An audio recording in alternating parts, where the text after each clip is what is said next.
The planet Cronus. Beset on all sides by the tides of war, this once quiet colony became a savage battlefield. 7 armies clashed on this one world, each refusing to back down. Each convinced it was in the right. From beneath the sands of Cronus' central desert came the Necrons, ancient machines bent on eradicating all life. But another evil already had its eyes on the planet. From the depths of the warp, the demonic forces of chaos arrived to enforce their claim. To oppose these fearsome powers, the planet's rulers in the Tau Empire sent their elite soldiers and sophisticated battlesuits into the fray. From the mighty Imperium of Man came the Imperial Guard, there to secure Cronus for the glory of the God Emperor. Like a green tide, the Orc Horde descended on Cronus, caring little for others' claims and sowing destruction in its wake. The Eldar, ancient enemies of the Necrons, emerged from their webway to pursue their own agenda on Cronus. And last came the Space Marines, finest and most uncompromising of the Imperium's soldiers. Seeing a world beset by aliens and heretics, they undertook a great purge. A dark crusade had begun. It could only end with the total victory of one of these factions, and the total defeat of all others.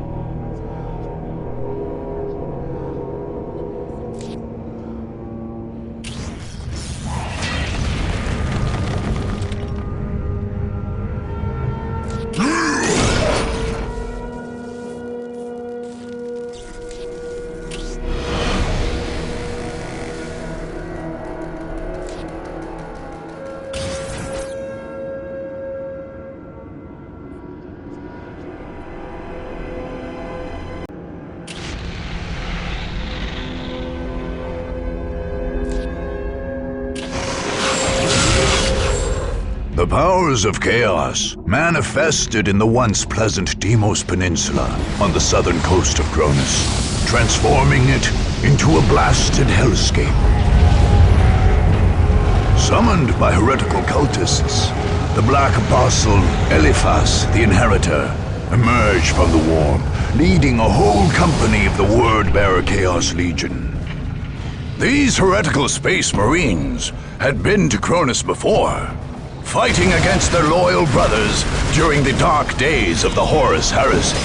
Eliphas had been but a young champion then, but returned a terrible Chaos Lord, ready to bring ruin to the galaxy at large. The Dark Crusade would be his proving ground. By defeating the many powers vying for the planet, he sought to gain favor with the dark gods he worshipped. Unless they could be stopped then and there, the Word-Bearers would strike deeper into the Imperium.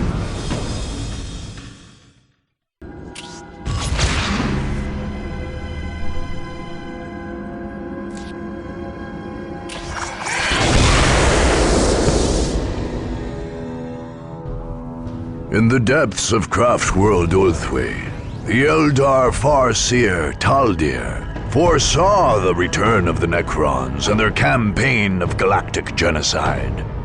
She had driven the Imperial Guard on Lorn 5 against this ancient foe, but the threat remained real.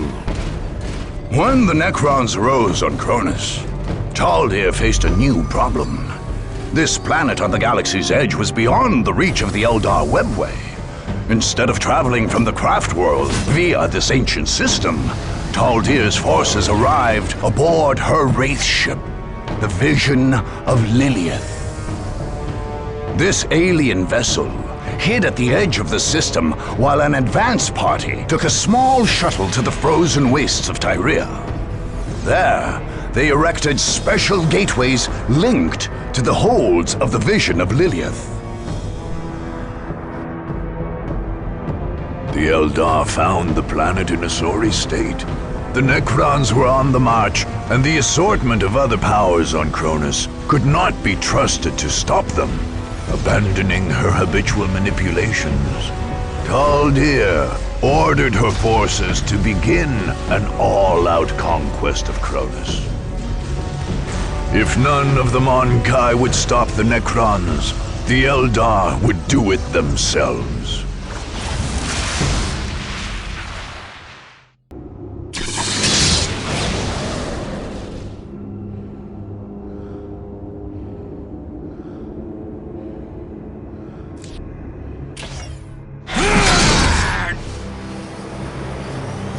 The Imperial Guard arrived on Cronus in pursuit of the Eldar Farseer Taldir.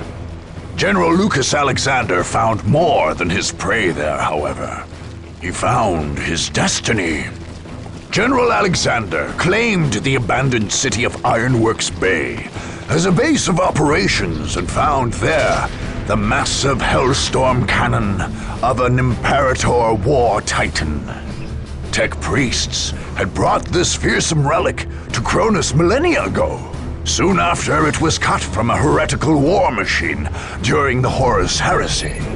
When the general reported his discovery, the Imperial Guard's High Command issued him new orders. He would secure the Titan's gun, along with any other relics of the Tech priests, and would then return Cronus to the Imperium of Man, ordering him to drive out the aliens and heretics besetting this world.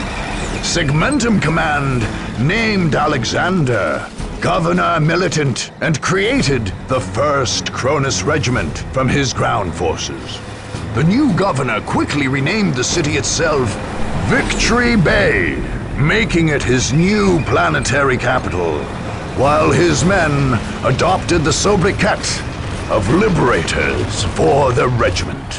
When the Blood Ravens Space Marines began the purge of Cronus, the Governor Militant refused to retreat. His orders were clear. Regardless of the demands of the Space Marines, the Guard would fight the Blood Ravens along with all the other invaders.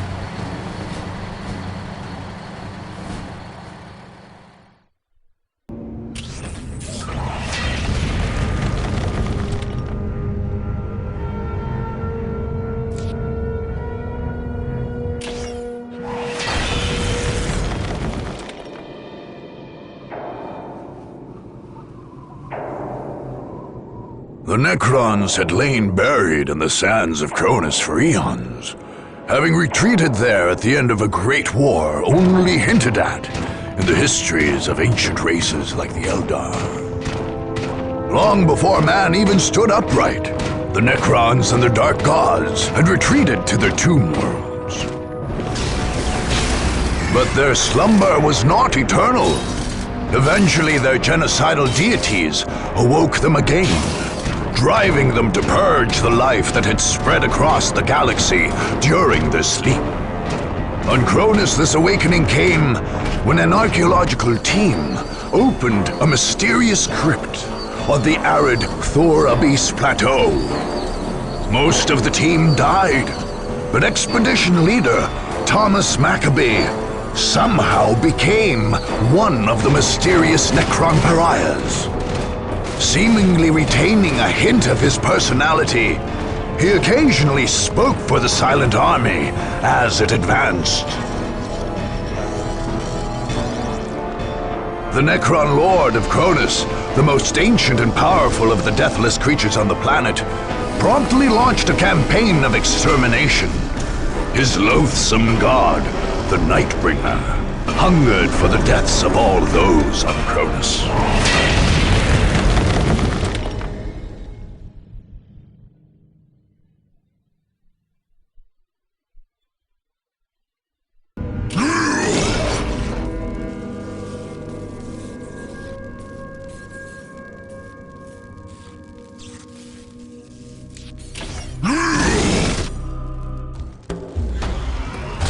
Driven from Lorne 5, the Orc war boss Gorgut's headhunter managed to return as a greater threat still during the Dark Crusade. He formed a new warband from Orc freebooters and pirates and others pushed out of the Lorne system and set about raiding worlds on the outskirts of the Tau Empire, gaining resources along the way. When Cronus sent out desperate calls for help against the Necrons, Gorguts sent his forces to strike at a vulnerable target. Gorgut's war fleet dropped out of the warp only to find Imperial and Tau fleets squaring off above Cronus. The Orcs lost several ships, but the clashing fleets were unable to repel the large number of rocks Gorguts threw into the atmosphere. These massive landing ships, made from converted asteroids, smashed into the Green Coast and unloaded their bands of Orc invaders. There, Gorguts brought the local feral orcs to heel and set about his conquest. The war had come to Cronus.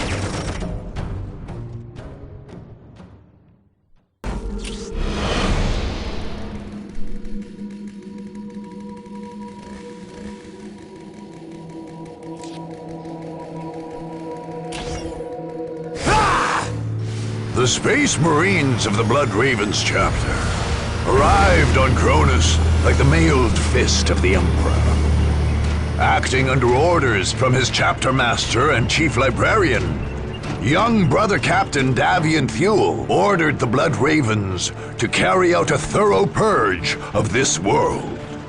The chapter master had told Thule that ancient relics of the chapter were hidden on Cronus. Artifacts from the mysterious early years of the Blood Ravens. These sacred items could not be allowed to fall into alien hands. Captain Thule ordered the withdrawal of the Imperial Guard forces stationed in Victory Bay. But Governor Alexander flatly refused to pull his men back.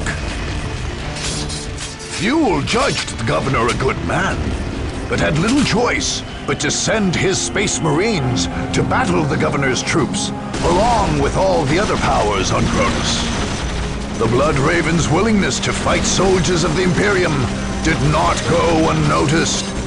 Whispers began that the relics on Cronus were more damning than holy. Only the war's victors would be left to decide the truth of the matter.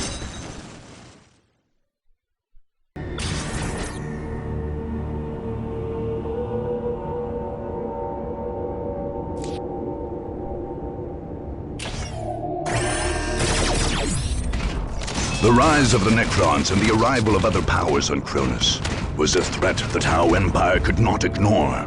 With their doctrine built firmly around the so-called greater good, the Tau could not tolerate seeing a thriving colony taken away from them. The Ethereals, leaders of the Empire, responded to the distress signals from Cronus by sending some of their best and brightest to retake the world. Aunel Shiorez was among the most lauded of a new generation of the ethereal caste. He would be responsible for restoring proper order to this wayward world.